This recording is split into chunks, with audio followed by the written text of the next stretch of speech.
3টা 4 মিনিটের সময় আমাদের কাছে কন্ট্রোল রুমের মাধ্যমে মেসেজ যায় যে বিজয়নগর 12/1 আত্তরিক টাওয়ারে একটা আগুন দেখা যাচ্ছে, জানালা দিয়ে আগুন দেখা যাচ্ছে, আগুন অনেক বড়, অনেকগুলো ফোন আসে। সাথে সাথে আপনারা জানেন যে এটা নিকটবর্তী ফায়ার স্টেশন আছে, সিদ্দিক বাজার ফায়ার স্টেশন। আগুনের ভয়াবহতার কথা মাথায় নিয়ে সাথে সাথে 4টা টানুন একসাথে চলে আসে।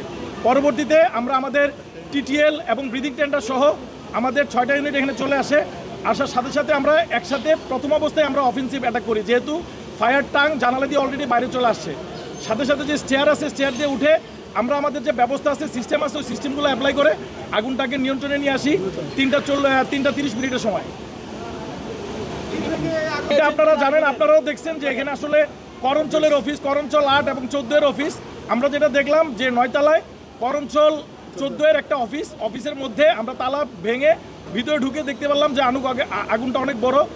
প্রথমত যে প্রবলেমটা হয়েছে, আসলে স্মোক অনেক বেশি ছিল, ভেন্টিলেশনের ব্যবস্থা ছিল একেবারেই অপ্রতুল, যার কারণে আমরা ম্যানুয়ালি গ্লাসগুলো ভেঙে দিয়ে আমরা ন্যাচারাল ভেন্টিলেশনের ব্যবস্থা করে তারপরে সাইড বাই সাইড আমাদের ওই তালা ভেঙে তারপর আগুনটা নেভাতে হয়েছে। কোনো মেসেজ আমরা পাই নাই।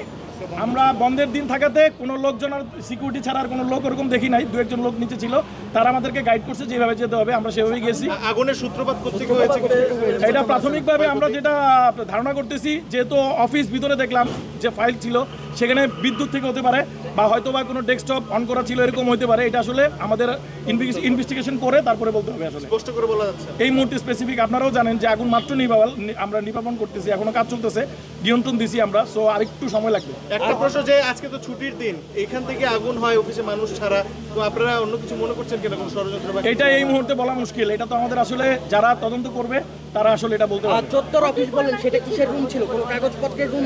অফিস ছিল, অফিস ডেস্ক ছিল, ফাইল ছিল। নিরাপত্তা ব্যবস্থা ভবনের কি অবস্থায় আছে? অগ্নি নিরাপত্তা ব্যবস্থা আপনারা জানেন, আপনারাও আমাদের সাথে সবসময় যে কোনো আগুনে আপনারা আসেন এবং দেখেন যে এই ভবনটার ক্ষেত্রে যেটা আমরা দেখছি একটা মাত্র সিঁড়ি।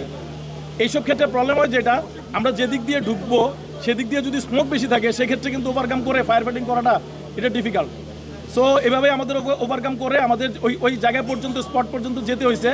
আর আরেকটা জিনিস হচ্ছে যেটা, যে ভবনের এক্সটিংগুইশার আছে কিছু, আর হচ্ছে ফায়ার ফাইটিংয়ের জন্য আসলে হাইরাইজ ভবনের জন্য আরও কিছু ব্যবস্থা থাকা দরকার।